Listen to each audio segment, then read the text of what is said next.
Everyone, मैं मानव आप सबका स्वागत कर रहा हूँ टीएमपी द मैथमेटिकल पोएट में। और आज एसओ से संबंधित एक और वीडियो हम लेके आए हैं इसलिए कि 19 मई को यानी परसों जो 19 मई बीता है उसमें डॉक्यूमेंट वेरिफिकेशन कंप्लीट हो गया है एसओ एग्ज़ाम का। और अब आगे की जो प्रक्रिया है उसमें क्या होना है और कैसे कैसे ये भर्ती प्रक्रिया आगे बढ़ेगी, कब अंतिम चयन परिणाम आ सकता है, कट ऑफ क्या होगा, फिर ज्वाइनिंग प्रक्रिया क्या होगी और उससे संबंधित कोई भी बात जो आपके लिए ज़रूरी हो सकती है। साथ में आपके आपके वो महत्वपूर्ण प्रश्न जो आपने कम्युनिटी पोस्ट पे मैंने जो एक पोस्ट डाला था उस पे जो आपने सवाल पूछे थे या आपने विभिन्न वीडियोज़ में जो सवाल पूछे हैं और जो भी आपके वैलिड क्वेश्चंस हैं। क्वेश्चन तो आपने कई सारे पूछे हैं, बहुत सारे लोग ऐसे हैं एक ही क्वेश्चन रीइटरेट करके पूछते हैं जिसका ऑलरेडी मैंने कई बार जवाब दे दिया है। तो उसको आंसर करने का बहुत ज़्यादा मतलब नहीं है, लेकिन उसके अलावा भी बहुत अच्छे-अच्छे सवाल हैं जिसका जवाब दिया जा सकता है। कुछ भैया-बहनों ने मेल के थ्रू भी सवाल पूछे हैं और उनमें से काफ़ी सारे रिलेवेंट क्वेश्चन हैं जिनका मैं जवाब देने की कोशिश करूँगा। तो किन-किन बिंदुओं पर हम चर्चा करेंगे इसमें, वो सबसे पहले आप देख लीजिए, उसके बाद में हम डिटेल में इस पर पॉइंट बाय पॉइंट बोलना शुरू करते हैं। और इससे संबंधित कुछ एक डेटा मैंने जुटाया है, इसीलिए वीडियो बनाने में थोड़ा देर हुआ है। चूँकि मैं बार-बार जो चीज़ कहता हूँ आज भी कह रहा हूँ कि रेगुलर रूटीन में वीडियोज़ लाना नो डाउट मैं खुद ही चाहता हूँ, लेकिन जब तक बहुत वैलिड इन्फॉर्मेशन मेरे पास नहीं होता और तब तक उसको बनाने का वीडियो बहुत ज़्यादा मतलब मैं समझता नहीं हूँ। तो इस वजह से थोड़ा-सा लेट हुआ है। इस वीडियो के अलावा भी एक वीडियो काफ़ी इंपॉर्टेंट वीडियो आएगा, आप लोग देखेंगे तो आपको अच्छा लगेगा। उससे संबंधित डेटा भी जुटाने में मैंने काफ़ी मेहनत करी है।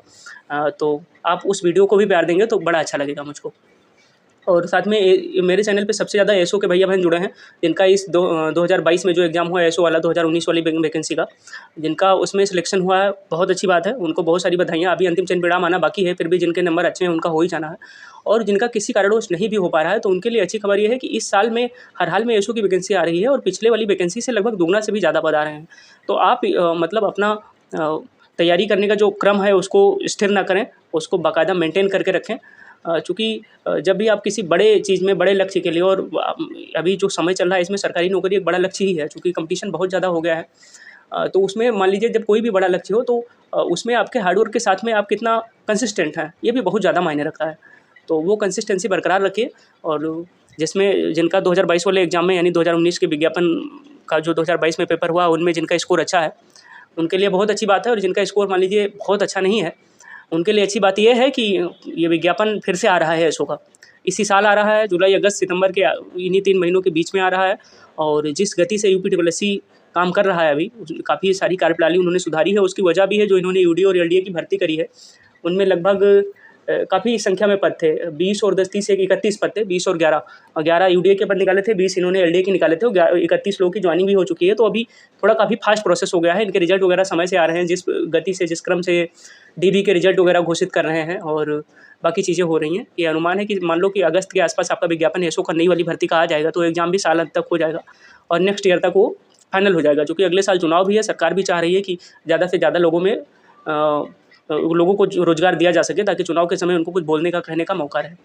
कभी भी कोई भी हो, मतलब यहाँ तो हम लोग स्टूडेंट आदमी हैं, लेकिन अगर कोई भी आयोग हो, कुछ भी अगर बेहतर काम कर रहा है तो जैसे हम उसे क्रिटिसाइज़ करते हैं गलत काम करने पे या टाइमली काम ना करने पे, तो बेहतर करने पे उसे मतलब उसको प्रेज़ भी करना चाहिए। तो जिस तरह से यूपीपीएससी ने इस बार काम किया है, रिकॉर्ड सब कोई रिकॉग्नाइज़ करेगा उसको कि यूपीएससी से भी ज़्यादा फास्ट रिजल्ट उन्होंने दिया है यूपीपीएससी 2022 का। अभी यूपीएससी का रिजल्ट नहीं आया है, लेकिन यूपीपीएससी का रिजल्ट आए महीनों हो गए हैं, 1 महीना से ज़्यादा समय हो गया है। तो उसी तरह यूपीडब्ल्यूएससी ने भी अपने कार्यप्रणाली में पहले की तुलना में काफ़ी अच्छा सुधार किया है। वो जो दिख भी रहा है कि अभी वो असिस्टेंट बोरिंग टेक्नीशियन का रिजल्ट वाला डीबी का रिजल्ट घोषित हुआ है।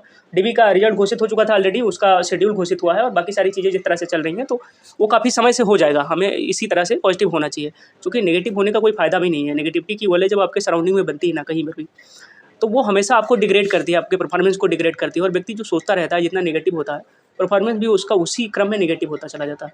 तो ये तो वीडियो छोड़ के थोड़ा वो लेक्चरबाजी हो गई थी, मुझे इसके लिए क्षमा करें। लेकिन चूँकि मैं भी तैयारी-वारी करता हूँ तो कई बार मुझे ऐसे महसूस होता है कि कुछ भी नहीं हो रहा है, सब कुछ गड़बड़ हो रहा है। वो नेगेटिविटी इतना परेशान करती है कि 3-4 दिन तक कोई तैयारी नहीं हो पाती है, सब कुछ एकदम परेशान रहता है।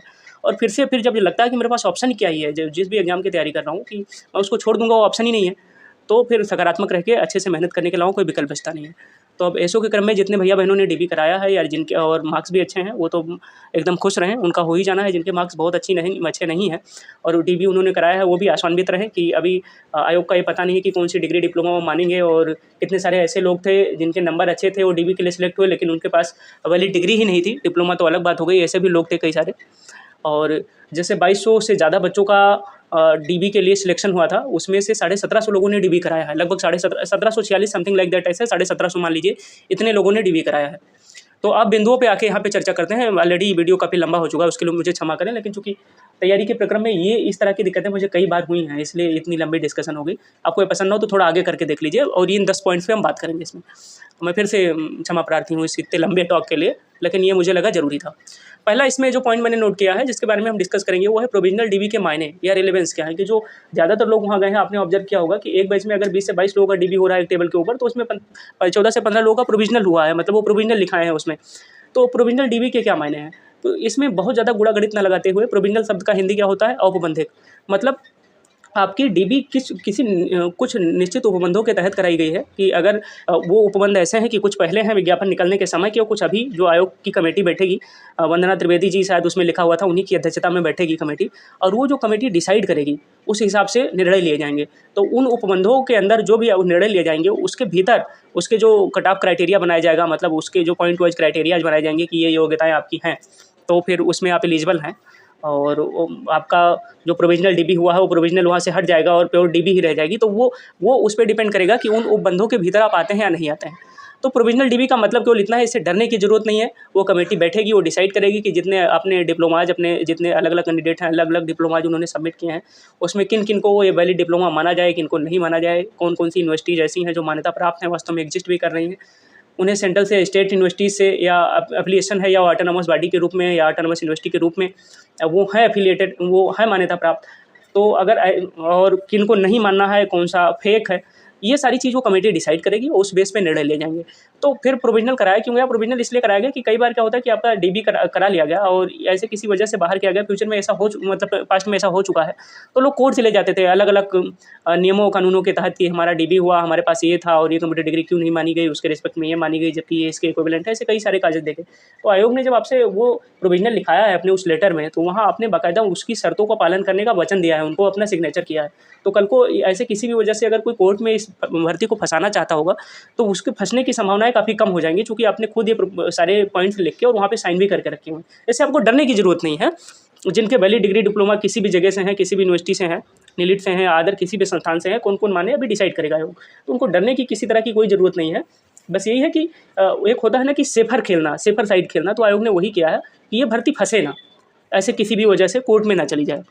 समझ रहे हैं आप? तो प्रोविजनल डीबी का बस मतलब इतना ही है कि आयोग ने सेफर साइड खेला है, सेफ खेला है कि अगर डिग्री और डिप्लोमा के बवालों में ये जाके वहाँ फंस ना जाए कोर्ट में, कि जब आयोग डिसाइड करेगा, उसमें यही तो लिखा है कि आयोग का निर्णय मान्य होगा। आपने लिखा है और आपने साइन किया है कि इस रिस्पेक्ट में मेरे पास ये डिग्री नहीं है, डिप्लोमा नहीं है, आयोग जो भी मान्यता है, मतलब जो भी मानता है वो मुझे मान्य होगा, या जो भी डिसाइड करता है मुझे मान्य होगा। तो उस लिहाज से फिर कोर्ट जाना थोड़ा कठिन होगा। कोर्ट के पास जब आप जाएंगे तो आपके पास वैलिड पॉइंट भी कम होंगे, क्योंकि आपने ऑलरेडी एक्सेप्ट करके रखा हुआ है। तो इसी सेफर साइड की वजह से शायद ये भर्ती फंसे ना, ये क्लियर हो जाए। और अगर भर्ती कोई भी फंसती नहीं है तो बड़ी अच्छी बात है कि ये क्लियर होगी। उसके बाद फिर तुरंत नई एसओ वाली वैकेंसी आएगी, जिनका इसमें नहीं हुआ मेहनत करेंगे उसमें हो जाएंगे, चूँकि तैयारी आपकी पूरी है।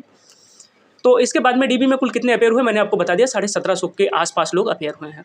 फाइनल रिजल्ट कब तक आ सकता है? देखिए, जब आपका डॉक्यूमेंट वेरिफिकेशन हो जाता है, ध्यान से आप सुनिएगा, तो उसके बाद में क्या होता है, आपके डेटा की फीडिंग होती है, वो कंप्यूटर में फीड किया जाता है। अब इसमें थोड़ा समय इसलिए लगेगा कि जैसे मान लो कि लेखपाल का रिजल्ट है, उसकी डीबी हो गई, उसमें तो ज़्यादा बचे हैं। अगर कम बच्चे होते, मान लो कोई भी ऐसी नौकरी है जिसमें एक ही डिपार्टमेंट में सारे लोगों को भर्ती किया जाना है और कोई प्रेफरेंस वाला मैटर नहीं है, जैसे आप में प्रेफरेंस वाला था, ध्यान होगा आपको कि 8 डिपार्टमेंटों का आपने अलग अलग प्रेफरेंस दिया है। तो अगर प्रेफरेंस वाला नहीं होता तो उनके मेरिट क्रम में कैटेगरी से वाला मिलान करते हैं, उनके मेरिट क्रम के हिसाब से रिजल्ट निकल जाता है। लेकिन जब प्रेफरेंस वाला होता है तो ये स्पेशल उसमें देखना पड़ता है कि कुछ लोग हैं उनके नंबर बहुत अच्छे हैं, और लेकिन उन्होंने स्वास्थ्य विभाग चुना है, परिवार कल्याण चुना है, कुछ लोग के नंबर अच्छे हैं, उन्होंने अर्थसंख्या चुना है। तो उस हिसाब से उनको पूरा सेटअप बैठाना पड़ता है। थोड़ा सा डेटा फीडिंग में और उसके बाद में अंतिम चयन परिणाम तैयार करने में उनको समय लगता है। तो आप अगर मेरे हिसाब से पूछे, जो मेरा अनुमान कह रहा है और जिस तरह से इस समय आयोग में स्टाफ की संख्या पर्याप्त हो गई है, जिस स्पीड में वो काम कर रहे हैं, उस लिहाज से ये होगा कि 1.5 महीने लगभग, आज से मान लीजिए आज 21 मई है, और 21 मई से 1.5 महीने जोड़ लीजिए, 21 जून, और अब मान लीजिए कि वही जुलाई के पहले हफ्ते में, ना जुलाई के पहले हफ्ते तो जुलाई के दूसरे हफ्ते में आपका अंतिम चयन परिणाम आ जाएगा। उसके पहले भी आ सकता है, लेकिन मैं सेफर साइड लेके चल रहा हूँ, एकदम जो प्रिसाइज़ वे में कि तब तक आपका अंतिम चयन परिणाम आ सकता है। अभी इसके बाद में चूँकि अभी लेखपाल के डीबी की डेट आई नहीं है, वो डीबी बहुत बड़ी है, तब तक ये सोचेंगे कि यहाँ कम बच्चों ने डीबी कराया है, इसकी फीडिंग करके और सारा मिलान करके ये रिजल्ट निकाल दें तो ये भर्ती पूरी कंप्लीट हो जाए। 2019 का है, 19 की है, तो एक पुराना वाला जो टैग उन पे लगा है कि इतनी लंबी पुराने समय से भर्तियाँ लंबित है, तो इसका लगभग सारा प्रक्रम पूरा हो चुका है, तो इसे कंप्लीट कर दें। भर्ती बड़ी है, 900 के आसपास पोस्ट हैं, 896, तो इसे बड़ी भर्ती एक तरह से यूपीडब्ल्यूएससी के हिसाब से माना जाएगा, इतने पुराने समय की है, तो उसे निपटा दें। तो उसके लिए यही है कि जुलाई के सेकंड वीक तक आपका रिजल्ट अंतिम चयन परिणाम हर हाल में आ जाएगा। अब उसके बाद में कट ऑफ पे अंत में चर्चा कर लेते हैं। नीचे मैंने एक आइडिया दिया है, रफ आइडिया, उसको देख लीजिएगा, और मेरे हिसाब से वो अच्छे से स्टडी करके मैंने दिया है। मेरे अनुमान के हिसाब से कट ऑफ उसके आसपास ही रहेगा, उससे ज़्यादा जाने की उम्मीद नहीं।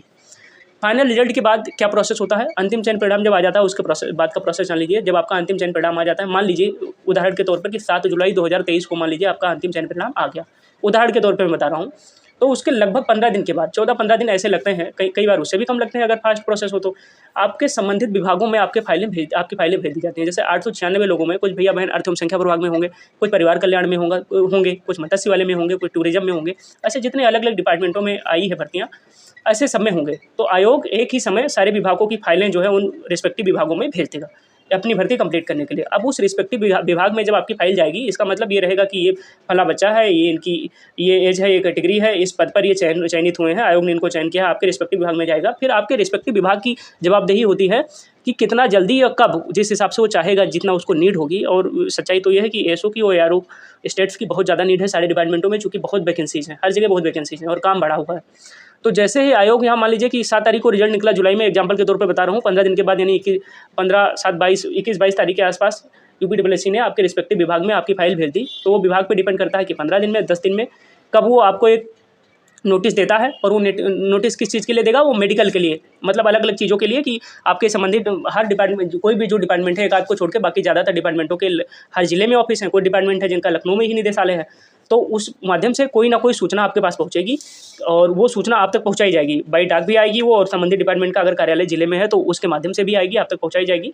और उसके बाद में सबसे पहले आपका मेडिकल होगा। आपका मेडिकल मोस्ट प्रोबेबली लखनऊ में होगा, या ऐसा भी हो सकता है कि आपके जिला अस्पताल, आपको कहा जाए कि आप संबंधित जिला अस्पताल में जिस जिले के हैं वहाँ से मेडिकल करा के लाइए, और उसके सारे सर्टिफिकेट वगैरह यहाँ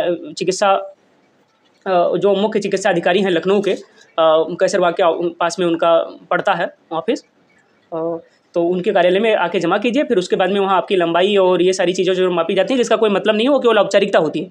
वो माप के और बीपी ऊपी माप के एक सर्टिफिकेट आपका बनाते हैं, वो हेल्थ सर्टिफिकेट मान लीजिए या जो भी हो, वो सर्टिफिकेट आप ले जाके अपने रिस्पेक्टिव डिपार्टमेंट में जब डेट दी जाती है वहाँ पर ले जाके जमा करेंगे। और जब ये जमा कर देते हैं, उसी के साथ आपका पुलिस वेरिफिकेशन का प्रोसेस शुरू हो जाता है। एक लेटर भेजा जाता है आपके संबंधित थाने पे, जिस थाने से आप संबंधित हैं, और वो जो थाने के सिपाही कांस्टेबल जो भी हैं, आपका ग्राउंड पे आपके गांव में जाके आपका वेरिफिकेशन करते हैं। वहाँ वेरीफाई करते हैं कि जो भी आपने क्लेम किया है वहाँ पे आपके ऊपर केसेज वगैरह नहीं है, वो कितना सही है, कितना क्या है। और उसके बाद में एक पुलिस आख्या रिपोर्ट लगाई जाती है, वो फिर धीरे धीरे लखनऊ पहुँचती है। थोड़ा समय लगता है, उसको फास्ट प्रोसेस आप करवाना चाहते हैं तो अपने जिले के लोकल इंटेलिजेंस यूनिट से मिलेंगे, उसी के थ्रू ये होता है एक्चुअली। यहाँ थाने से वहाँ जाता है लाइव के पास में, और फिर उनसे मिलेंगे, रिक्वेस्ट करेंगे तो समय से वो फाइलें भेज देंगे। और वहाँ के बाद में फिर जैसे ये पुलिस वेरिफिकेशन की फाइल भी संबंधित विभाग को आ जाती है जहाँ आपका सिलेक्शन हुआ है, तो उसके बाद अगला प्रोसेस यही होता है ज्वाइनिंग लेटर वाला।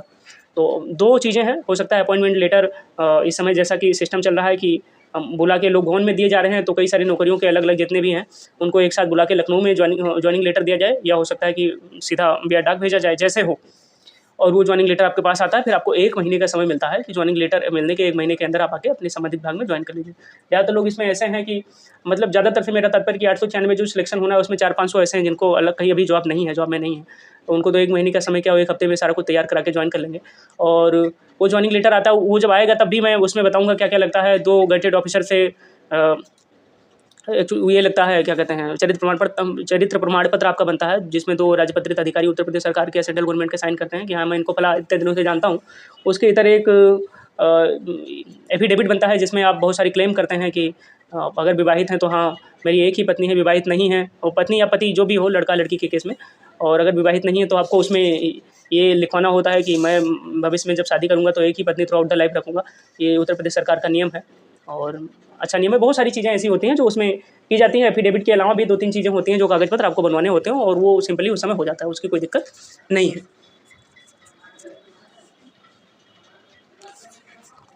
तो ये हो गया फाइनल रिजल्ट के बाद में क्या प्रोसेस होता है उससे संबंधित बात। फिर डिपार्टमेंट और ज्वाइनिंग प्लेस ऑफ पोस्टिंग से संबंधित बातें आपने पूछी थी, किसी भैया ने पूछा था कमेंट में, उनका रिप्लाई यहीं कर देता हूँ और आपको भी हेल्प हो जाएगी कि क्या यूपीडब्ल्यूएससी डीबी के समय उन्होंने प्लेस ऑफ पोस्टिंग ऐसे संबंधित कोई चीज़ नहीं लिया, तो वो कभी लेंगे भी नहीं। प्लेस ऑफ पोस्टिंग वो डिसाइड करता है डिपार्टमेंट जिसमें आपका सिलेक्शन हुआ है। जो आज डिपार्टमेंट है उसमें जिस भी डिपार्टमेंट में आपका सिलेक्शन होगा, तो वहाँ पे जब उस निदेशालय में फाइल जाएगी जहाँ आपका सिलेक्शन हुआ है, तो मेडिकल पुलिस वेरिफिकेशन के बाद जब ज्वाइनिंग लेटर आपको मिलेगा, आप वहाँ पे ज्वाइन करने जाएंगे। तो कई बार क्या होता है कि आपके पास कोई जेन्युइन रीजन है, कोई दिक्कत है, तो आप एक लेटर लिख के देते हैं या संबंधित विभाग के किसी वरिष्ठ अधिकारी से मिलते हैं और अपनी समस्याओं से अवगत कराते हैं, तो उसको कंसिडर करते हैं और आपके हिसाब से पोस्टिंग हो जाती है, अगर ये नियम है कि आपका आपके जिले में हो सकता है तो। अदरवाइज कई बार ज़्यादा जगह ये है कि अगर 4200 ग्रेड पे या उससे ऊपर की नौकरी है और तो ऐसा होता है कि 2 या 3 साल आपके ज़िले के बाहर काटना है तो वहाँ काट लीजिए। उसके बाद में कई बार होता है कि आपकी दिक्कतें इस तरह की हैं तो आपके ज़िले में भी कुछ डिपार्टमेंटों में पोस्टिंग हो जाती है। वो डिपार्टमेंट टू डिपार्टमेंट वेरी करता है, उसमें यूपीडब्ल्यूएससी का कोई रोल नहीं होता, आपके डिपार्टमेंट का रोल होता है और आपके लाइजनिंग का रोल होता है, आपके ट्यूनिंग का रोल होता है, आपकी कितना जेन्युइन आपकी प्रॉब्लम है। अगर आप अपने ज़िले में रहना चाहते हैं, उसके बहुत ज़्यादा आसपास रहना चाहते हैं, तो आप लिख के उनको अवगत कराते हैं और आपकी समस्या जेन्युइन हो तो वो बिल्कुल कंसिडर करते हैं, नहीं तो फिर अपने हिसाब से पोस्टिंग करते हैं। और वैसे भी एक बात जानिए कि यूपी के बाहर तो आपको नहीं जाना है ना। सेंट्रल गवर्नमेंट की नौकरी और स्टेट गवर्नमेंट की नौकरी में जो सबसे एक मेजर बेनिफिट है वो सबसे ज़्यादा यही है। जैसे मेरे गाँव में है, बहुत मतलब आर्थिक स्थिति जो जिस तरह का गाँव है उसमें बहुत ज़्यादा पढ़े लिखे लोग नहीं। अभी नई पीढ़ियाँ जो आ रही हैं वो पढ़ लिख रही हैं, उसमें बहुत सारे लोग हैं पहले जो मुंबई में और लुधियाना में अलग अलग जगहों पे वो कमाने जाया करते थे। तो वो वहाँ से जब लौट के आते थे तो एक बात कहा करते थे कि भैया वहाँ अगर 20,000 रुपये मिले और अपने गाँव साइड में कहीं नौकरी मिले और 10,000 रुपये मिले तो दोनों बराबर है। चूँकि बाहर जैसे आप ही मान लीजिए कि किसी एग्जाम को क्रैक करके आपकी पोस्टिंग हो गई केरल में या तमिलनाडु में, स्थान दोनों बहुत अच्छे हैं वहाँ घूमने फिरने के लिए, लेकिन अगर आपकी ज़रूरतें हैं कि आप अपने घर पे रहें, थोड़ा घर की भी केयरिंग करनी है, तरह तरह की दिक्कतें होती हैं आदमी को, तो उस लिहाज से वहाँ अगर 1.5 गुना सैलरी मिले और यूपी में रह के आपको उसका मान लीजिए कि उस 3/2 गुना का 1 गुना ही सैलरी मिले, कि वहाँ 50,000 मिल रहा है, यहाँ आपको 35 मिल रहा है, 34 मिल रहा है, तो यहाँ आपके लिए ज़्यादा सुकून होगा। ये व्यक्ति टू व्यक्ति डिपेंड करता है। अब कई सारे लोग हैं जिनको घूमने का शौक है, अलग अलग जाने का शौक है, तो उनके लिए तो सेंट्रल गवर्नमेंट की नौकरियाँ हमेशा सदाबहार के रूप में उसमें मैक्सिमम नौकरियाँ ऐसी हैं कि उसमें अगर फील्ड जॉब वाली नौकरियाँ आप चुनते हैं तो भारत भ्रमण भी आपका हो सकता है अच्छे से। ऐसे रेलवे की कुछ एक नौकरियाँ हैं, अलग जोन में आप चुनिए, दूर रहिए, तो वहाँ बहुत सारी चीज़ें घूमेंगे। लेकिन ज़िंदगी में कुछ 2-3 साल 4 साल के बाद एडवेंचर के बाद में फिर आपको अस्थायी तो चाहिए होता है कि एक जगह रहे अपने घर परिवार के आसपास, और फैमिली लाइफ में बहुत सारी चीज़ें होती हैं, जिम्मेदारियाँ, जिससे आप वाकिफ़ हैं। तो उस लिहाज से आपका कहीं भी मतलब हो, यहाँ ज्वाइनिंग पोस्टिंग कहीं पर भी हो, ज्वाइनिंग के बाद में 2-3 साल 4 साल के एफर्ट के बाद में आप अपने आसपास के ज़िले में आराम से पोस्टिंग करा पाएंगे। कोई डिपार्टमेंटों में ज़िले में ही पोस्टिंग करा पाएंगे, तो दिक्कत नहीं होगी। आपको यूपी से बाहर तो नहीं जाना ना, स्टेट गवर्नमेंट नौकरी का यही सबसे बड़ा बेनिफिट है। तो ये हो गया डिपार्टमेंट ज्वाइनिंग और प्लेस ऑफ पोस्टिंग से संबंधित बात। अब एएसओ में फाइनल सिलेक्शन के बाद और किन किन एग्जाम्स की प्रिपरेशन की जा सकती है। देखो 4200 ग्रेड पे की है, लगभग ऑफिसर क्लास है, 4-5 साल के बाद प्रमोशन भी हो जाना है। तो मेरे हिसाब से इसके बाद में अगर प्रदेश सरकार की नौकरियों की तैयारी करनी है तो या तो फिर लोअर पीसीएस आए उसका एग्जाम दे सकते हैं, अदरवाइज आरओ का यूपीपीएससी जो निकालता है उसका एग्जाम दे सकते हैं। और उसके इतर किसी को अगर बहुत सारे लोग हैं जो एकेडमिक छोड़ के इसमें आ रहे हैं, तो उनको एकेडमिक जाने का तो कोई बहुत ज़्यादा तात्पर्य मुझे दिख नहीं रहा है। लेकिन जिन्होंने नेट वगैरह क्लियर करके रखा है, कहीं प्रोफेसर वगैरह की असिस्टेंट प्रोफेसर वगैरह के लिए निकला और आप एलिजिबल हो गए, आपने एग्जाम क्रैक कर लिया, तो वो तो अच्छा ही है, नो डाउट भाई। असिस्टेंट प्रोफेसर की नौकरी बहुत रौला वाली नौकरी है, अच्छी है, सुकून है, सैलरी भी बहुत अच्छी है, तो वो सारी है। अदरवाइज पीसीएस है। बाकी मेरे हिसाब से 4200 ग्रेड पे से नीचे वाली नौकरियों के लिए ट्राई करना बहुत ज़्यादा मतलब उचित निर्णय नहीं होगा एक तरह से। हाँ, कुछ एक हैं जैसे ईओ वगैरह, भले 2800 ग्रेड पे ही है, लेकिन उसमें थोड़ा प्रशासनिक पावर होता है और वहाँ रह के आप अच्छे से ईमानदारी से काम करें तो बहुत सारे लोगों का भला कर सकते हैं, तो उसमें भी लोग जाते हैं। वहाँ ग्रेड पे मायने नहीं रखता, वहाँ पद की गरिमा, प्रेस्टीज, ये सब मायने रखती है। लेकिन 4200 ग्रेड पे में सिलेक्शन होने के बाद में बहुत सारी चीज़ जो सबसे बड़े बेनिफिट होते हैं कि आप 1800 grade pay, 1900 grade pay, 2000 grade pay, 2400, 2800, इनमें से ज़्यादातर नौकरियों से आपने अपने आप को ऊपर प्लेस कर लिया है। तो आपको फिर आप ऊपर देखेंगे तो आपके ऊपर फिर 4600, 4800 और 4800 से शुरू हो जाती है पीसीएस की पोस्टें। इवन 4200 से ही नायब तहसीलदार की शुरू हो जाती है पोस्ट, जो पीसीएस के तहत आती है। तो इसमें मैं जो यहाँ पॉइंट मैंने नोट किया कि किन एग्जाम की तैयारी कर सकते हैं, तो अगर बहुत ज़्यादा इधर उधर आपको नहीं घूमना है तो आप जम के पीसीएस की तैयारी कीजिए। इसके बाद में एसओ बन जाने के बाद में अगर आपकी रुचि है तो, और उसके इतर अगर कोई एग्जाम दे सकते हैं तो review officer, assistant review officer जो सचिवालय में होते हैं, वो भी पीसीएस से निकलती है, उसकी भी तैयारी कर सकते हैं। और पीसीएस से कुछ हद तक मिलता जुलता है, ज़्यादा नहीं। पीसीएस तो थोड़ा टफ है, वो थोड़ा जो पीसीएस की अच्छी तैयारी करेगा आरओ आराम से निकाल सकता है अगर हिंदी थोड़ा अच्छे से पढ़ ले तो ये इन सब एग्जामों की आप अच्छे से तैयारी कर सकते हैं अगर एज आपके फेवर में है और आप अभी पढ़ना भी चाहते हैं तो। क्योंकि एसओ के कुछ डिपार्टमेंटों में अच्छा खासा आपको पढ़ाई के लिए समय मिल जाएगा, दिक्कत नहीं होगी। कुछ डिपार्टमेंटों में, सब में नहीं। नेक्स्ट एसओ की वैकेंसी कब तक आ सकती है, इसके लिए किस तरह के प्रयास की जरूरत है। अभी नेक्स्ट एसओ की वैकेंसी प्रयास की जरूरत का मतलब थोड़ा, चूँकि वहाँ उत्तर प्रदेश अधीनस्थ सेवा चयन आयोग में वो जो अध्याचन है वो आ गया है। अभी तो अध्याचन का भी सिस्टम बड़ा अच्छा हो गया, ऑनलाइन अध्याचन मिल रहे हैं। ये अध्याचन का जो प्रारूप है, धीरे धीरे कंप्यूटर और डिजिटलीकरण जो है, इस सब चीज़ों से ये फ़ायदा हो रहा है कि आम जनमानस को बड़ा फ़ायदा हो रहा है। जैसे आज के 10 साल के पहले आपको कोचिंग करना था तो आप दिल्ली जाइए, प्रयागराज जाइए, वहीं से कोचिंग होगी। आज आप यूट्यूब से पढ़ के भी एग्ज़ाम क्रैक कर रहे हैं। तो उसी तरह से जैसे ई अध्याचन और ऐसी बहुत सारी प्रणालियाँ जो हैं विकसित होंगी, तो आम बच्चों को बहुत सारे लोगों को जो इस सेक्टर में हैं उनको फ़ायदा होगा। उसी तरह से अभी ई अध्याचन मिल गए हैं बहुत सारे पदों के, और अगर आप थोड़ा प्रयास करें और वहाँ आयोग को थोड़ा याद दिलाते रहें तो शायद जुलाई अगस्त तक ये विज्ञापन आ जाएगा। 2000 से भी अधिक पदों का विज्ञापन आ जाएगा। मेरे हिसाब से जो 896 आया था, 900 मान लीजिए, तो लगभग 1700-1800 पदों का विज्ञापन आएगा। समझ रहे हैं? और चूँकि कुछ पद पे प्रमोशन भी होने हैं, तो वो नीचे कैडर वाले आएंगे, वो प्रमोट होंगे, तो वो पद खाली बचेंगे, तो जितना बचेंगे उस हिसाब से तो लगभग 1700-1800 पदों का विज्ञापन एसओ का आएगा। और इसमें थोड़ा सा भी प्रयास करेंगे, आयोग में निश्चित समय पे जाते रहेंगे, थोड़ा ज्ञापन वापन देते रहेंगे, तो वो प्रबल संभावना है कि जुलाई अगस्त तक वो वैकेंसी आ जाएगी। तो बस प्रयास इतना ही है कि आप थोड़ा आयोग पहुँचते रहें, अपनी उपस्थिति दर्ज कराते रहें, किस वैकेंसी के लिए आए हैं ये भी उन्हें बताते रहें, तो उनके नज़र में रहेगा, चूँकि अध्याचन उनको ऑलरेडी मिल गया है। अपकमिंग एसओ वैकेंसी में सिलेबस क्या हो सकता है ये बहुत कंफर्म तो नहीं पता है, लेकिन जिस तरह से अभी स्पेशल पोस्टें जो निकल रही हैं तो उनका स्पेशल सिलेबस रह रहा है। जैसे दरोगा वाला आप देख लीजिए 26 टॉपिक थे, वो सारे 1 से और बेसिक साइंस से भी ही संबंधित थे। ऐसे मुख्य सहायिका वाला देख लीजिए, तो उसी तरह से उसी पैटर्न पे मुझको लग रहा है कि जो एसओ की वैकेंसी होगी वो पीटी के थ्रू आएगी। तो उसमें अगर 100 क्वेश्चन का पैटर्न ये बनाते हैं तो 50 question techniques of states analysis के रहेंगे, जिसमें बेसिक स्टेट्स रहेगा, मतलब बेसिक सांख्यिकी, और बाकी 50 क्वेश्चन जो बचे आपके स्पेसिफिक सब्जेक्ट के रहेंगे जो आपने मास्टर्स में लिया है। तो इस तरह से 100 क्वेश्चन हो सकते हैं जो संभावना है। तो ये बताने का तात्पर्य क्या है कि जिससे आपने मास्टर्स किया, अगर आने वाले एसओ की वैकेंसी की तैयारी करनी है तो जिससे आपने मास्टर्स किया है उस सब्जेक्ट को आप अच्छे से तैयार करते रहिए, और उसका बेसिक तो एटलीस्ट आपका अच्छा होना चाहिए। और जो स्टेट्स है, स्टेट्स वाला पोर्शन, ये 11th और 12th क्लास में जो एनसीईआरटी की स्टेट से संबंधित पोर्शन है वो अच्छे से पढ़ लीजिए, और जो इसका प्रीवियस ईयर का पेपर था वो देख लीजिए, वो मिल जाएगा आपको। और उसके बाद में क्या है कि बेसिक स्टेट्स के लिए उसका जो थ्योरी वाला पोर्शन है वो ऑनलाइन उसके टॉपिक से संबंधित जो पिछले साल का सिलेबस है उसको देखिए, और टॉपिक वाइज जो थ्योरी से संबंधित कुछ एक नोट्स बना लीजिए। जो उसके न्यूमेरिकल के सवाल नहीं लग रहे हैं उससे संबंधित हम क्लासेज लेंगे, और उसके थ्योरी से संबंधित 3-4 क्लासेज इस पर भी मेरे चैनल पर पड़े हुए हैं, आप नीचे जाएंगे तो मिल जाएंगे। बेसिक स्टेट्स के 4-5 टॉपिक से संबंधित वीडियोज अच्छे पड़े हुए हैं, और अपना मास्टर वाला सब्जेक्ट आप अच्छे से याद कर ही लीजिए, तैयार कर लीजिए, तो वो आपको हेल्प करेगा। चूँकि अभी जो वैकेंसी आएगी इसमें कंपटीशन तुलनात्मक रूप से ज़्यादा रहेगा। क्यों? थोड़ा चूँकि अभी जो 5 मई 2022 में एक नोटिस आया था, वो डेट मैं थोड़ा भूल रहा हूँ कि कब आया था, तो मुझे क्षमा करें, लेकिन ये 2022 में एक नोटिस आई थी। उसके तहत जो 1 ईयर का कंप्यूटर डिप्लोमा या उसके इक्विवेलेंट लगभग ऑलमोस्ट जितने भी हैं प्रदेश सरकार में कंप्यूटर से संबंधित 1 साल से ज़्यादा की डिग्री है उनको मान्य कर दिया है। तो अभी हर किसी के पास कंप्यूटर से संबंधित कोई ना कोई डिग्री डिप्लोमा है ही, जो मास्टर तक पहुँचा है। बहुत अक्के दुक्के हैं जिनके पास नहीं है, जिनके पास नहीं भी होगा उन्होंने एनरोलमेंट करा लिया होगा तो देर सबेर हो जाएगा, तो वो वाला दिक्कत तो खत्म हो जाएगा। तो इस सब्जेक्ट में जिसके पास इन चारों सब्जेक्टों में जो माना गया था पिछली बार उनमें मास्टर डिग्री है तो वो टफ फाइट देंगे, और जिनका इस बार मामूली अंतरों से रह गया वो नहीं आए हैं तो उनकी तैयारी भी थोड़ी अच्छी है, थोड़ा और अच्छा करेंगे तो वो भी बहुत टफ फाइट देंगे। तो इस लिहाज से जितना आसान ईजी गोइंग इस बार की एसओ की वैकेंसी हो गई है, जो आने वाला है वो इतना ईजी गोइंग नहीं होगा, उसमें थोड़ा कंपटीशन तुलनात्मक रूप से अच्छा रहेगा। तो ये बात हो गई। अब कट-ऑफ से संबंधित आपके कट-ऑफ से संबंधित जो बात था कि अभी अंत में उत्तर दूंगा तो वो बता रहा हूँ मैं आपको। जो डीबी के लिए कट-ऑफ आया था आपको पता ही है, ईआर के लिए 46.25 थी, इसमें 3.25 नंबर और जोड़ दीजिए। मेरे हिसाब से जो मेरा एक्सपेक्टेशन है उस हिसाब से जो ईआर की कट-ऑफ रहेगी, अंतिम चयन परिणाम की कट-ऑफ मैं आपको बता रहा हूँ, वो 49.5 के आसपास रह सकती है मेरे हिसाब से। जो ईडब्ल्यूएस ओबीसी की रहेगी 48 रहेगी, 47 भी रह सकती है, एससी की 46.5 और एसटी की 10.75। ये देख लीजिए, मेरे हिसाब से इतनी ही कट ऑफ रहेगी, इससे ज़्यादा नहीं जाएगी। हॉरिजॉन्टल रिजर्वेशन में देख लीजिए, फीमेल की 53 ही इसकी डीबी की कट ऑफ थी। 53 ही अभी इसलिए मैं कह रहा हूँ क्योंकि अभी इनका जो गर्ल्स हैं, वो जो फीमेल कैटेगरी है, जो गर्ल्स हैं ये अभी ओवरलैप करेंगी। ऐसे ओबीसी कैटेगरी के कैंडिडेट भी जो हैं ओवरलैप करेंगे तो उनका कट ऑफ कम बढ़ेगा, हो सकता है वो 47.5 पे ही हो जाए।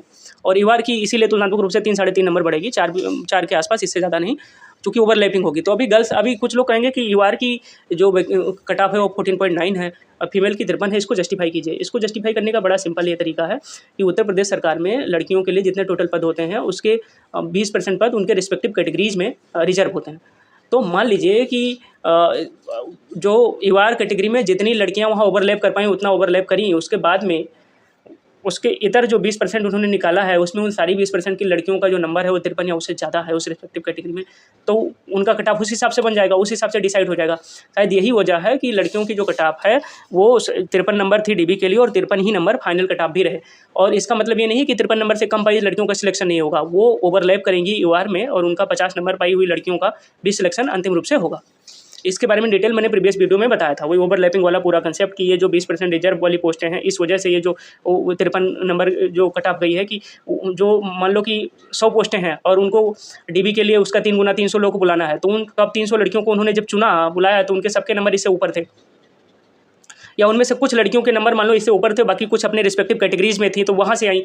तो 300 लड़कियों में मान लो 100 लड़कियाँ ऐसी थी जिनके 53 से ऊपर नंबर थे, तो उनके 53 से ऊपर कट ऑफ लग गई। बाकी 100 लड़कियाँ ऐसी थी अपने रिस्पेक्टिव कैटेगरीज में, कैटेगरी का बेनिफिट लेके उसमें आई, तो 300 लड़कियों का ही सिलेक्शन होना था, तो उसका कट ऑफ ये दिख गया 53। लेकिन उसमें ऐसी भी लड़कियाँ शामिल हैं जिनके नंबर 50 भी हैं, जिनके 47 भी हैं, जिनके 46.5 भी हैं, ऐसे भी हैं, वो लड़कियां भी उसमें शामिल हैं। तो मैं फिर वो गर्ल्स में कहना चाहता हूँ, अभी कुछ लड़कियों का कमेंट आएगा कि सर मेरे 52 है और मेरा सबको डीबी, आप सिलेक्ट हो जाएंगी, आप ओवरलैप करेंगी यूआर कैटेगरी में, समझ रहे हैं। तो इस तरह से है। और बाकी जो डीएफएफ का है वो है 43 मेरे हिसाब से, जो डिपेंडेंट है फ्रीडम फाइटर के, उनके 43 उनका कट ऑफ रहेगा 43। अंतिम जन परिणाम की बात मैं बता रहा हूँ। पीडब्ल्यूडी में 4 कैटेगरीज हैं, देशहीनता वालों का 22, बद्री का 15.5, ओए का 47, ओएल का 48 और एक सर्विसमैन के मेरे हिसाब से 28 नंबर कट ऑफ रहेगी। ये अंतिम कट ऑफ मेरे हिसाब से रहेगी, इसको नोट करके लिख लीजिए। उस अंतिम जन परिणाम जब आएगा तो काफ़ी हद तक इससे मिलती जुलती ही कट ऑफ रहेगी। ये मेरे हिसाब से जो मेरा अनुमान है उस हिसाब से यही है कट ऑफ। तो अभी जितना चर्चा मुझे लगता था करना चाहिए था हमने कर लिया है। इसके इतर भी अगर कुछ आपके सवाल होंगे तो उसका जवाब अभी मैं देने की कोशिश करता हूँ और फिर वीडियो को वाइंड अप करेंगे। तो चलिए आपके प्रश्नों के जवाब के क्रम में चलते हैं। अब आइए आपके कुछ एक सवाल लेते हैं। और सबसे पहले एक सवाल है समोन्स मेमोरीज करके कोई भैया है, उनका है कि hello sir, after final result आप एसओ क्या डिपार्टमेंट सिटी प्रेफरेंस फिल करवाएगा या अपने हिसाब से सिटी अलॉट करेगा? ये डिपार्टमेंट पर निर्भर करता है भैया कि आपका किस डिपार्टमेंट में सिलेक्शन हुआ है। वो कई बार होता है कि 3 जिले प्रेफरेंस के रूप में आपसे मांगते हैं। जिस डिपार्टमेंट में ये यूपीडब्ल्यूएससी के स्तर से कुछ होना नहीं, आप जान गए यूपीडब्ल्यूएससी स्तर से जो भी होना था वो सब कुछ हो चुका है। अब उनके स्तर से यही होना है कि वो अंतिम चयन परिणाम जारी करेंगे, बस दैट्स इट, इसके अलावा कुछ नहीं होना है। तो आप जिस डिपार्टमेंट में जाएंगे तो उसमें कोई डिपार्टमेंट कराते हैं, कोई डिपार्टमेंट नहीं कराते। उदाहरण के तौर पे जब अभी सिलेक्शन हुआ था किनका, लोअर पीसीएस वालों का, तो अभी उनका ज़्यादा दिन नहीं हुआ, 5 अप्रैल को उनको नियुक्ति पत्र मिला है 2023 में, तो सबसे रिसेंट केस है। तो उसमें जो सहायक चकबंदी अधिकारी नियुक्त हुए थे उनके डिपार्टमेंट में जिले भराए गए थे उनसे, मतलब प्रेफरेंस के लिए 3 जिले भराए गए थे और उसमें से कोई ना कोई सबको मिल गया था। लेकिन जो विपणन निरीक्षक हैं और जो पूर्ति निरीक्षक हैं इनसे कोई प्रेफरेंस वगैरह नहीं भराया गया था, लेकिन इनको भी अपने आसपास का ही मंडल मिल गया था ज़्यादातर लोगों को। और जो सप्लाई इंस्पेक्टर लोग हैं उनको आसपास का जिला और जो मार्केटिंग इंस्पेक्टर हैं उनको आसपास का मंडल, ये मिल गया था। और इसी तरह से जो वो हैं ईओ, उनको भी उनसे भी प्रेफरेंस भराया गया था और उसी हिसाब से मतलब जिले का प्रेफरेंस और उसी के आसपास ही उनको दे दिया गया था। और मैंने वही बताया कि कुछ लोगों से नहीं भराया गया, कुछ लोगों से भराया गया, लेकिन उसमें जैसे 8 डिपार्टमेंट है तो उसमें कुछ एक डिपार्टमेंट ऐसे होंगे जो भराएंगे, कुछ होंगे नहीं भराएंगे, लेकिन फिर भी आपका जो पोस्टिंग होगी वो 200 किलोमीटर या उससे कम के रेंज में ही हो रही है अभी जो चल रहा है यूपी में अलग अलग वैकेंसीज़ के लिए, कि बहुत ज़्यादा दूर पोस्टिंग नहीं हो रही है। तो that is not an issue. और कई बार ये होता है कि अगर ना भी भराएं लेकिन आप किसी वरिष्ठ अधिकारी से जाके अपने डिपार्टमेंट में मिलें और आपका कोई जेन्युइन रीजन है कि हाँ इस वजह आपका आसपास पोस्टिंग थोड़ा हो जाए तो आपको सुविधा हो जाएगी पेरेंट केयरिंग के लिए और किसी भी मामले में, तो आपका जो होता है मतलब आपकी दिक्कत परेशानी उस रिगार्ड में उस पर विचार करते हैं और अकॉर्डिंगली पोस्टिंग पर भी विचार किया जाता है। तो ये डिपेंड करता है सिचुएशन पे, पर ये है कि डिपार्टमेंट वाइज भी डिपेंड करता है। कोई डिपार्टमेंट भरवाएंगे और कोई डिपार्टमेंट हो सकता है ना भी भरवाएं। एक आकाश सरस्वत जी का सवाल था, सर मैं रेलवे में स्टेशन मास्टर हूँ। बहुत सारे लोगों का इस तरह के सवाल हैं तो इससे उनको जवाब मिल जाएगा। सर मैं रेलवे में स्टेशन मास्टर हूँ, 5 साल से मेरा एसओ में भी 5 साल से हूँ और मेरा एसओ में भी सिलेक्शन हुआ है। मुझे क्या करना चाहिए, कौन सी जॉब बेटर है, क्या सर इसमें डीएसओ तक प्रमोशन हो सकता है या नहीं? मेरी एज अभी 27 है। अभी 27 साल है अगर, तो जैसे मान लीजिए अर्थ एवं संख्या प्रभाग में आप अर्थ एवं संख्या अधिकारी बनते हैं एक्चुअली, तो जो उसका हाईएस्ट प्रमोशन है उसके बाद शायद ही कोई वहाँ तक पहुँच पाता है। तो 27 साल ज़्यादा एज नहीं होती है। अभी इसकी पोस्टिंग भी 2023 में हो जाएगी जब आप 27 साल के ही रहेंगे। तो अभी आपका सर्विस 33 ईयर है, तो उसमें प्रबल संभावना है कि रिटायरमेंट के 3-4 साल के पहले तक मतलब 50, 52, 53 तक आप अर्थ एवं संख्या अधिकारी बन जाएँ, जो विकास भवन में बैठते हैं और पूरा प्रभार देखते हैं उसका, अगर उस डिपार्टमेंट में होता है तो। बाकी भी डिपार्टमेंटों में जो है तो कुछ डिपार्टमेंटों में अर्थ एवं संख्या अधिकारी बनते हैं, कुछ में शोध अधिकारी बनते हैं, डेमोग्राफर बनते हैं, ऐसे बड़े बड़े पोस्ट हैं जो भी हैं। लेकिन आप 5 सालों से हैं रेलवे में, सेंट्रल गवर्नमेंट की नौकरी है, 5 साल में आपको इंक्रीमेंट वगैरह मिला होगा। तो जब आप यहाँ पे आइएगा तो आपकी सर्विस जुड़ सके उसके लिए ये है कि आप वहाँ बाकायदा एक ऑर्डर लेके आइएगा, जिसको कहते हैं ना कि जब आप रिजाइन करेंगे वहाँ पे, और रिजाइन करेंगे थ्रू मतलब ये डिपेंड करता है कि आप थ्रू आउट द प्रोसेस सब कुछ चले हैं नहीं चले हैं, थ्रू द प्रॉपर चैनल अगर चले होंगे कि यहाँ एग्जाम देने के लिए परमिशन आपने लिया, हर चीज़ के लिए परमिशन आपने लिया, तो आपको वहाँ से टेक्निकल रिजग्निशन मिल जाएगा। और जब आपको टेक्निकल रिजग्निशन मिलेगा तो यहाँ पर जब आप आएँगे और आपने बहुत ज़्यादा चीज़ें क्लियर करी नहीं है कि डीबी में आपने ये दिया है कि नहीं दिया है एनओसी वगैरह। तो अगर मैं मान के चलता हूँ आपने डीबी में एनओसी दिया है, 5 साल से नौकरी है तो 2019 में वैकेंसी आई थी तो आपने मेंशन भी किया होगा, उस समय भी आपकी नौकरी रही होगी। अभी यहाँ पे एनओसी दिया है, जब डिपार्टमेंट में जाएंगे तो वहाँ पे आप वो टेक्निकल रिजिग्नेशन लेटर ला के देंगे, तो इस बात की संभावना है कि आपकी सर्विस जुड़ जाएगी। तो जितना आपका इंक्रीमेंट है 5 साल का, वो आपको यहाँ इंक्रीमेंट मिल जाएगा। और अगर ऐसा हो जाता है आपकी सर्विस भी जुड़ जाती है, तो अब यहाँ सर्विस ना भी जुड़े तो ज़्यादा इशू नहीं है, चूँकि पुरानी पेंशन खत्म ही हो गई है, चूँकि वो उसी का ज़्यादा महत्व होता था सर्विस जुड़ने का। लेकिन तो भी जो एमएससीपी वगैरह मिलती है उसमें वो सर्विस जुड़ने का फ़ायदा होता है आपका। तो ये जब थ्रू द प्रॉपर चैनल चले होंगे तो ये चीज़ें आपको मिलेंगी, तब तो आपका नुकसान नहीं है, तब मैं कहूँगा चले आइए। लेकिन अगर आप थ्रू द प्रॉपर चैनल नहीं चले हैं, डायरेक्ट रिजाइन करके यहाँ आ रहे हैं, 5 वहाँ इंक्रीमेंट आपको मिल चुके हैं, सेंट्रल गवर्नमेंट की नौकरी है, यहाँ से भत्ते भी आपको वहाँ ज़्यादा मिल रहे होंगे, थोड़ा वर्क प्रेशर तो वहाँ ज़्यादा है, रेलवे में यूजुअली छुट्टी नहीं मिलती है, ये चीज़ है। तो अगर आप होम सीकर हैं, आप अपने स्टेट में रह के यहाँ सर्व करना चाह रहे हैं और आप थोड़ा अगर फाइनेंशियल लॉस हो रहा है उसको झेल भी सकते हैं, तब तो चले आइए। लेकिन और अगर थ्रू द प्रॉपर चैनल सब कुछ आपने किया हो कि वहाँ से टेक्निकल रिजिग्नेशन मिल जाए आपको, तो भी चले आइए। और अदरवाइज़ फिर ये आपके ऊपर डिसीजन है, चूँकि यहाँ आएंगे तो आपका फाइनेंशियल लॉस होगा और ठीक ठाक लॉस होगा, चूँकि आपको वहाँ 5 इंक्रीमेंट मिल चुका होगा। अगला है एडवोकेट एमके साहब का सवाल है, सर मेरा डीबी 2 मई को था, जो मेरा डीबी कर रहे थे वो जल्दबाजी में थे, जिसकी वजह से मैं अपनी बर्थ सर्टिफिकेट की फ़ोटोकॉपी जमा करना भूल गया। सर कोई दिक्कत तो नहीं? ये बर्थ सर्टिफिकेट होता क्या है? मैं तो कहूँ बर्थ सर्टिफिकेट के रूप में यही माना जाता है, हाई स्कूल का मतलब 10th क्लास का सर्टिफिकेट, उसको जो डेट ऑफ बर्थ उसमें बना हो उसी को वैलिड माना जाता है। तो इसमें इसका तो कोई इशू नहीं है, उसमें कोई दिक्कत नहीं। हाई स्कूल का सर्टिफिकेट आपने जमा ही किया होगा, सर्टिफिकेट का मार्कशीट, तो बर्थ सर्टिफिकेट वगैरह का कोई दिक्कत नहीं है, उससे कोई इशू नहीं होगा, आप परेशान ना हो, सिंपल। अदर वाले में डिप्लोमा नहीं भरा जाएगा, कोई अदर, अच्छा वो डीवी के समय बात कर रहे थे, नहीं गौरव जी, बहुत सारे लोगों ने अदर में डिप्लोमा में भरा था, उससे कोई इशू नहीं है, वो छोटी सी बात है। एक रितांशी शुक्ला जी हैं, सर मेरी यूनिवर्सिटी में 2018 तक स्टैटिक्स डिपार्टमेंट अप्लाइड स्टैटिक्स के नाम से चलता था, बाद में उसका नाम स्टैटिक्स ही हो गया। मेरी डिग्री 27 अप्रैल को थी, मेरे पास बाकी सारे डॉक्यूमेंट हैं विद ओ लेवल, लेकिन फिर भी सिर्फ अप्लाइड की वजह से प्रोविजनल में रखा गया है, तो होने का कोई चांस है या नहीं? बिल्कुल होगा, अगर आपके नंबर अच्छे हैं तो अंतिम रूप से आप चयनित हो जाएंगे। अप्लाइड स्टेट्स और स्टैटिक्स और स्टैटिक्स इसमें ज़्यादा अंतर है नहीं। उन्होंने लिखवाया इसलिए है कि उन्होंने जो अपने विज्ञापन में 4 के चारों डिग्रियों का नाम लिखा था, तो उससे इतर कोई भी डिग्री है तो उन्होंने उसमें प्रोविजनल लिखाया है। अब कमेटी बैठेगी, वो डिसाइड करेगी, इतने अंतर से वो हटता नहीं है, तो इसमें आपका हो जाएगा, कोई दिक्कत नहीं। अप्लाइड मैथमेटिक्स है, अप्लाइड स्टैटिक्स है और इस तरह की चीज़ें हैं तो हो जाएंगी। उसमें ज़्यादा मान लो किसी का ऐसा है कि उन्होंने एमएससी मैथमेटिक्स, जैसे मेरा था MSc mathematics and scientific computing, तो उसमें मैंने जितना मैथ के पेपर पढ़े हैं लगभग उतने ही कंप्यूटर के पेपर पढ़े हैं, तो उसमें वहाँ जो डीबी कर रहे थे वो बता रहे थे। बाद में खैर एक लेटर वगैरह भी मैंने आयोग को लिखा था सारा रिक्वेस्ट करके कि बाद में मुझको रियलाइज़ हुआ मुझे डीबी नहीं कराना चाहिए, तो मेरा तो वैसे ही बाहर होगा। पर बस वही मैं देखने के लिए गया था कि उसमें प्रोसेस क्या होता है क्या नहीं होता। तो कुछ एक ऐसी डिग्रियाँ हैं कि जिसमें पता चले मैथ के नाम से डिग्री है और पूरा का पूरा उसमें कंप्यूटर आपने पढ़ा है, स्टेट्स के नाम से डिग्री है और स्टेट्स के 2-4 पेपर पढ़ के अपने पूरा कंप्यूटर पढ़ा है, तो शायद वो जब कमेटी बैठेगी आपके मार्कशीट के सारे कॉपी उनके पास हैं तो डिसाइड करेंगे कि क्या होगा क्या नहीं होगा। लेकिन आपके केस में अप्लाइड स्टेट्स और स्टेट्स में कोई अंतर नहीं है, ये माना जाएगा। एक इशिता यादव जी हैं, सर मेरा ओ लेवल क्रूशियल डेट से पहले का पास है, पर सर्टिफिकेट क्रूशियल डेट के बाद का। वो डिपेंड करता है इशिता जी कि मान लो कि आपने पास किए हों ओ लेवल के चारों पेपर 2019 में ही पास कर लिए हों, 2018 में पास किए हों, लेकिन जो आपका सर्टिफिकेट है उस पर डेट 2022 का है, तो उसका कोई मतलब नहीं होता, वो कंसिडर नहीं होगा। अगर वो जो डेट है वो 9 अक्टूबर 2019 के पहले का है तो कंसिडर होगा, अदरवाइज उसके इतर कोई डिप्लोमा है तो वो चलेगा, जो आपने सबमिट किया होगा ये वाला मेरे हिसाब से वैलिड नहीं होगा, क्योंकि क्रूशियल डेट वही कंसिडर की जाती है जो आपके उसमें लिखी होती है। एक मिस्टर सूरज कुमार यादव जी हैं, रेगुलर व्यूअर हैं हमारे, बहुत धन्यवाद है इनका। सवाल है, सर मेरा एप्लीकेशन फॉर्म में नेम में स्पेस नहीं है, उसके लिए एफिडेविट देना पड़ेगा, यदि मेरा प्रोविजनल में डाल दोगे तो क्या प्रॉब्लम हो सकता है? प्रोविजनल में डालने से कोई परेशानी नहीं होती, मैंने आपको बताया ना कि वो आयोग सेफ रहने के लिए खुद का साइड सेफर रखने के लिए उन्होंने प्रोविजनल में डाला है। प्रोविजनल में डालने का मतलब ये नहीं कि कोई दिक्कत है। अभी देखिए बहुत सारे लोग हैं जिनका प्रोविजनल में अभी डाला है, कमेटी बैठेगी डिसाइड करेगी कि ये तो प्रोविजनल लायक नहीं है, ठीक है, इनको कॉमन कैंडिडेट की तरह कंसिडर करना चाहिए, तो उनका रिजल्ट प्रोविजनल में आएगा ही नहीं, ये आप देख लीजिएगा। तो आपका तो इतना सिंपल सा इशू है, इसके लिए एफिडेविट की जरूरत भी नहीं थी। अगर आपने दिया हो तो बहुत अच्छा है, नहीं दिया हो तो भी प्रॉब्लम नहीं होगी, ये वाली बात हो गई। अभी कुछ एक जो मेरे प्रीवियस वीडियो पे कमेंट आपके आए थे उसका भी मैं रिप्लाई दे देता हूँ, जिससे हो सकता है कई बार होता है ना कि सवाल एक व्यक्ति का होता है और उससे लाभ कई सारे लोगों का होता है, इसलिए मैं सोचता हूँ कि सबसे जेन्युइन तो आपके समस्याओं का सलूशन यही है कि आप सवाल पूछते हैं उसका हल किया जाए, और ये पहले मैं आपके सवाल देख लेता हूँ और उसी हिसाब से जो मेरे पास जवाब होते हैं वो इसमें क्वेश्चन शामिल करता हूँ। कई के जवाब नहीं है तो उसमें रैंडम इधर उधर गुणा गणित लगाने का कोई बहुत ज़्यादा फायदा होता नहीं है कि आपको इधर उधर भड़कलाऊँ, कोई फायदा नहीं उसका।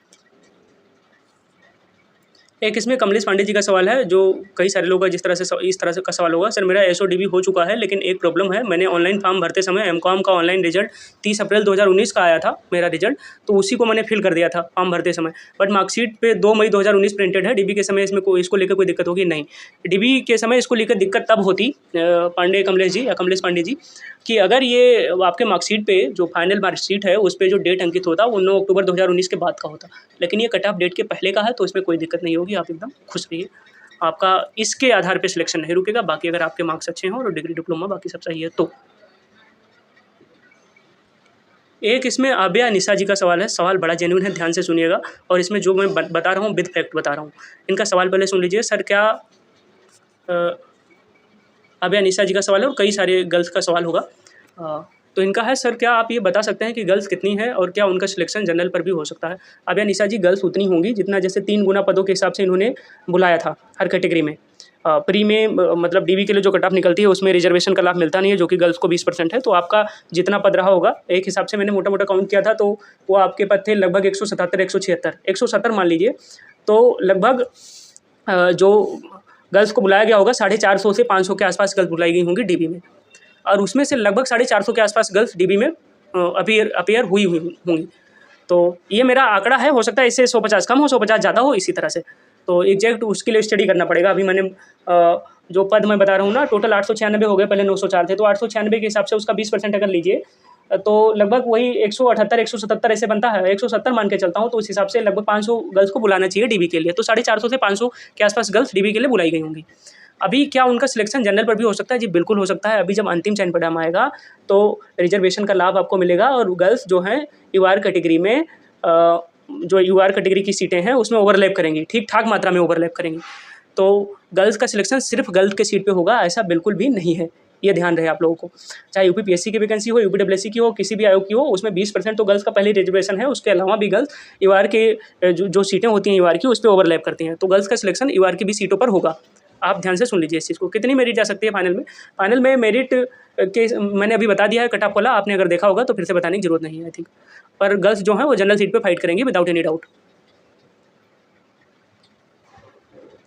रानी जी का सवाल है इसमें एक, तो इनका सवाल है कि सर मेरा डीबी हो गया, कोई प्रॉब्लम नहीं आई, बट पीजीडीसीए का सर्टिफिकेट अभी मेरे पास नहीं था। अप्लाई किया हुआ है तो उन्होंने लिखवा दिया 10 दिन। आपने यही गलती कर दी, आपको 10 दिन नहीं लिखवाना चाहिए था उसमें। अब वो एक्चुअली जोर दबाव डाल के यही कहते हैं कि जितना जल्दी आप सबमिट कर सकें, लेकिन आपको कम से कम 15 दिन 1 महीने का वक्त मांगना चाहिए था। अब दूसरा आपने पूछा है कि बाई डाक भेज सकते हैं, बिल्कुल बाई डाक भेज दीजिए, लेकिन स्पीड पोस्ट से अच्छे से भेजिएगा या रजिस्टर्ड डॉक से भेजिएगा, सामान्य डॉक से नहीं। और सामान्य डाक से भेजने से कुछ दिक्कतें हो जाती हैं, अगर वो ना पहुँचा तो दिक्कत हो जाती है। तो या तो स्पीड पोस्ट भेजिए, वो सबसे अच्छा विकल्प है।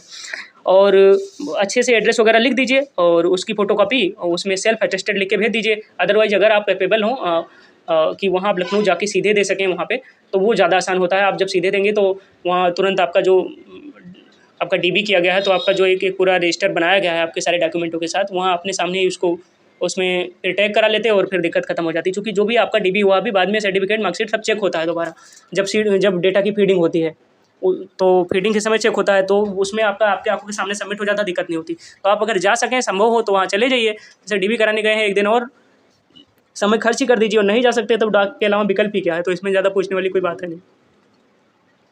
एक सर्वेंद्र कपूर जी का सवाल था जिसको जवाब देने का जिसका बहुत ज़्यादा रिलेवेंस है नहीं, चूँकि डीबी हो चुकी है, कि बैंक ट्रांजैक्शन आईडी वगैरह जो आप डीबी कराए होंगे तो आपको पता चला होगा कि इन चीज़ों का कोई वहाँ महत्व था ही नहीं, कोई पूछ भी नहीं रहा था। तो वो था नहीं था, उसका कोई ज़्यादा इशू है नहीं। तो इस तरह से ज़्यादातर जो इंपॉर्टेंट सवाल थे मैंने उसको अब रिप्लाई कर दिया है। और इसके इतर भी सवाल होंगे तो आप वीडियो के नीचे आप कमेंट करेंगे और उसका रिप्लाई देने की कोशिश करूँगा। और बहुत बहुत बधाई आप सबको है जिनके भी अच्छे मार्क्स हैं, डिग्री डिप्लोमा सारे हैं, और जिनके मार्क्स थोड़ा कम है और फिर भी उनका डीबी हुआ है वो भी आशान्वित रहिए, क्योंकि अभी आयोग के निर्णय पे काफ़ी कुछ डिपेंड करेगा कि क्या मानते हैं और क्या नहीं मानते हैं। और हमेशा सबसे जो इंपॉर्टेंट चीज़ है, हमेशा पॉजिटिव रहिए, नेगेटिविटी का वल्ले अपने तरफ कभी बनने मत दीजिए। क्योंकि आप जिस चीज़ की तैयारी कर रहे हैं कॉम्पिटिटिव एग्जाम में, तो वहाँ निराश होकर पीछे लौटने का बहुत ज़्यादा मतलब रहता नहीं, अगर आपने अपना 3-4 साल 5 साल दे दिया है तो। और हमेशा सकारात्मक रहिए। अभी जिनका इसमें ज़्यादा बेहतर नहीं हो रहा, वो आने वाले एसओ की वैकेंसी आ रही है, वो कोई अफवाह नहीं है, फैक्ट है। उसकी तैयारी में जुट जाइए। तो जो आपने मास्टर डिग्री जिस सब्जेक्ट से किया हो उसका बेसिक तो एटलीस्ट बहुत अच्छा मजबूत कर लीजिए। क्योंकि पिछली बार जो एग्जाम हुआ था उसमें ज़्यादातर लोगों का अपना ही सब्जेक्ट गड़बड़ हो गया था। मैथ वालों का मैथ में सबसे कम नंबर आया, स्टेट वालों का स्टेट में नंबर कम आया, बाकी जीएस में हिंदी में ज़्यादा नंबर स्कोर करके वहाँ कट ऑफ मार्क को क्लियर करके पहुँचे। वो ये मेरी बातों को रिलेट कर पा रहे होंगे बहुत सारे लोग। तो अपना सब्जेक्ट एटलीस्ट अच्छा कर लीजिए। वो मास्टर डिग्री वाला एसओ की तैयारी अगर एटलीस्ट करना चाहते हैं तो, चूँकि अगर विज्ञापन अगस्त सितंबर तक आ जाता है तो आपका एग्जाम जो है वो 2 महीने के अंदर हो जाएगा। तो बहुत ज़्यादा समय आपके पास है नहीं। 4200 ग्रेड पे की अच्छी जॉब है। इन फ्यूचर ये भी है कि पे ग्रेड जो इसका है उसका अपग्रेडेशन भी होने वाला है। मोस्ट प्रोबेबली सारे डिपार्टमेंटों में देर से देर 4600 होगा, जिससे सैलरी में एक 15-17 हज़ार का जंप आएगा, तो काफ़ी बेहतर हो जाएगा और सुकून है। और यहाँ पहुँच जाने पे बहुत सारी ऐसी नौकरियाँ हैं 1800, 1900, 2000 ग्रेड पे की, 2400, 2800 की, जिसकी तरफ आपको देखना नहीं है, आपको फिर ऊपर की तरफ देखना है 4600, 4800, उससे ऊपर वाली ग्रेड पे वाली पीसीएस, आरओ। तो एक थ्रेशोल्ड से आप अपने आप को ऊपर एस्टेब्लिश कर लेते हैं, तो ये एक और ही खुशी होती है जीवन में। और 4-5 सालों के बाद एक गज़टेड अधिकारी वाला जो ओहदा है वो मिल ही जाता है आपको आफ्टर प्रमोशन। तो इन्हीं सब चीज़ों को ध्यान में रखते हुए जिनका इधर अच्छा हुआ है इस वाले एसओ में वेल एंड गुड, जिनका नहीं हुआ है वो अगले एसओ की तैयारी में जुट जाएँ कमर कस के। अपना स्टेट्स वाला पोर्शन जो बेसिक स्टेट्स है अच्छे से कवर कर लीजिए, और जो मास्टर डिग्री में सब्जेक्ट आपका रहा है उसकी बेसिक्स अच्छे से ठीक-ठाक देख लीजिए। और शायद जो आने वाली एसओ की वैकेंसी है इसमें यही 2 चीज़ें आपसे पूछी जाएँगी 50-50 क्वेश्चन के माध्यम से, बाकी सिलेबस आने पे कवर ही होगा। तो फिर से आप सबको बहुत-बहुत धन्यवाद है कि आप इतना स्नेह देते हैं वीडियोज़ पे, इतना प्यार देते हैं, और ऐसे स्नेह बनाए रखें। मैं वीडियोज़ रेगुलर लाता रहूँगा। जब भी मेरे पास एकदम कंक्रीट इन्फॉर्मेशन जो भी आपके यहाँ होगी तो मैं वीडियोज़ लाता रहूँगा। और केवल ऐसे उससे संबंधित नहीं, इसके इतर भी अभी वीडियोज़ मैं लाऊँगा कुछ इन्फॉर्मेशन से संबंधित, तो उसको भी आप थोड़ा प्यार बनाएँगे उस पे, तो थोड़ा चैनल भी मेरा ग्रो करेगा तो अच्छा लगेगा मुझको। Thank you so much.